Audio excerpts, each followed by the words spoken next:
দাঁড়াও দাঁড়াও দাঁড়াও, তুমি লেফারি আমি লেফারি কিন্তু ঠিক আছে, আমি লেফারি। দাঁড়াও, আমি 1 2 3 বলবো। এই ছেলে ওইখানে কি আকর্ষণ হচ্ছে নাকি মোবাইলে? আচ্ছা আচ্ছা, এটা আকর্ষণ, হ্যাঁ। 1 2, এই রেডি আপনি? হ্যাঁ এই আপনি রেডি?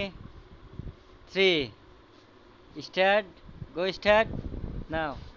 দেখা যাক বাংলাদেশ ইন্ডিয়া, হ্যাঁ, সুধা বাংলাদেশ, হ্যাঁ হ্যাঁ, দেখা যাক। ফলাফল শূন্য, এখনো শূন্য। স্টেট বডি, আর্জেন্টিনার 3, হ্যাঁ দেখা প্যারাগুয়ে যাক, 0। হ্যাঁ দেখা যাক। এই তো হওয়ার দিকে হওয়ার দিকে, মাল আউট হচ্ছে না, হ্যাঁ। এদিকে আকর্ষণ আছে, শিরাগুলো দেবে যাচ্ছে। এই দেখা যাক দেখা যাক হওয়ার ফলে। এই কেনি সাবধান, সবাই কেনি সাবধান। And win Bangladesh, win, winner ঘোষণা করা হলো। এই ছেলে তোমার নাম কি? আতিক। যাই হোক, ধন্যবাদ, ধন্যবাদ। এই ছেলে, তোমার বীরের জন্যই তুমি হেরে গেছো বোধ হয়, বুঝছো?